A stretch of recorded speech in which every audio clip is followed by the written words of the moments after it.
Hello, this is Mr. Huff. I want to break this down into phases. First, we're going to make our paints, and then we're going to do our wall splits, and then we're going to paint.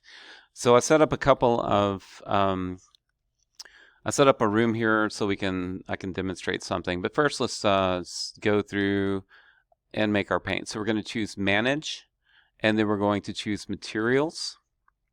And you have this little window here. You can see all kinds of materials. These are things that are available to you.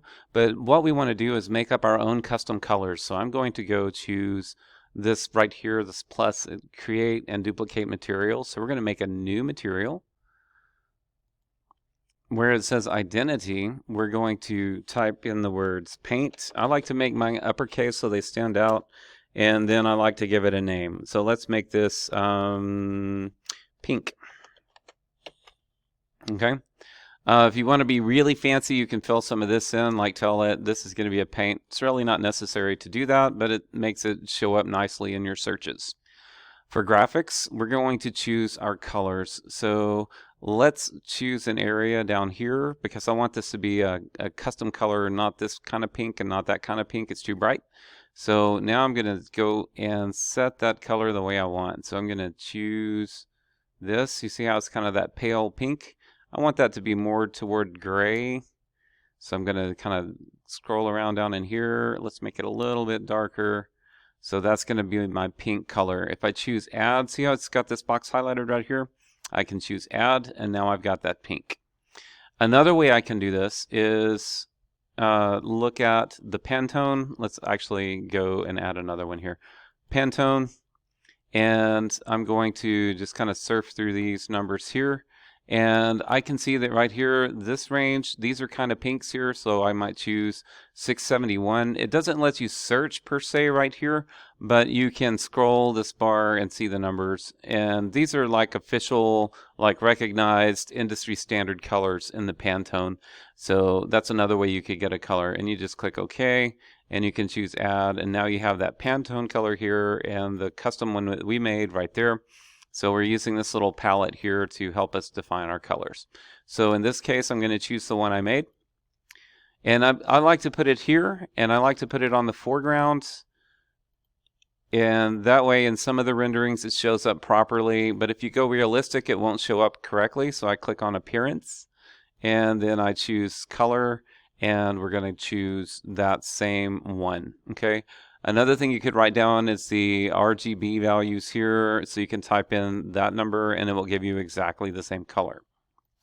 All right, so now we've got our paint, and it annoys me that it doesn't show up on the little ball, but there's a way to fix that, but I don't know what it is, so let's move on.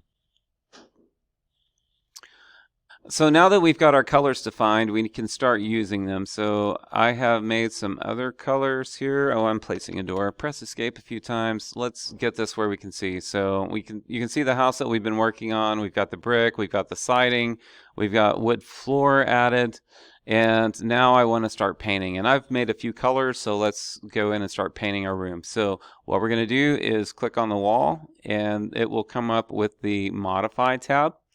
Right here, if you float over this, it says Paint. Shortcut keys are PT.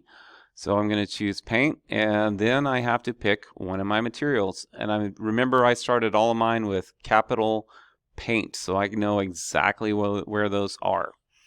I'm going to choose my light blue, and that's what we're going to paint in here. So now I should just be able to go click, and now that's light blue.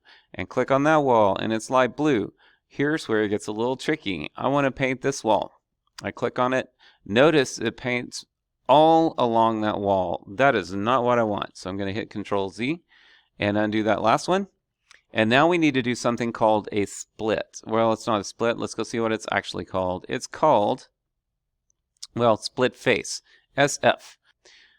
It's very sensitive about the order that you choose things. Let's see what it says when we float over this. So it only splits the selected face of an element. It does not result in multiple elements or change the structure of the element, and that is what we want. So the main thing we need to take from that is we choose the element first. The element I want to split is this wall. So I'm going to choose that wall. Notice it put the orange lines around it. Now I can use the line tool to connect the top to the bottom right there, and then hit check, and I should be good to go. Okay, so now if I go in here with my paint tool, and remember I was using my light blue, and remember which one I selected. Now it's going to the right thing. So we can continue going around the room here.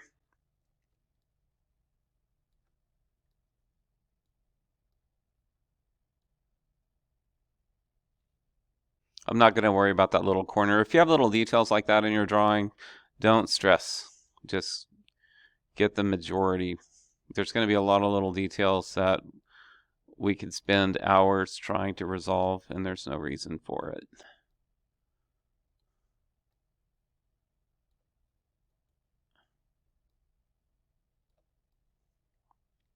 And this is when we have to split as well. So I'm going to choose split face. I'm going to choose this wall.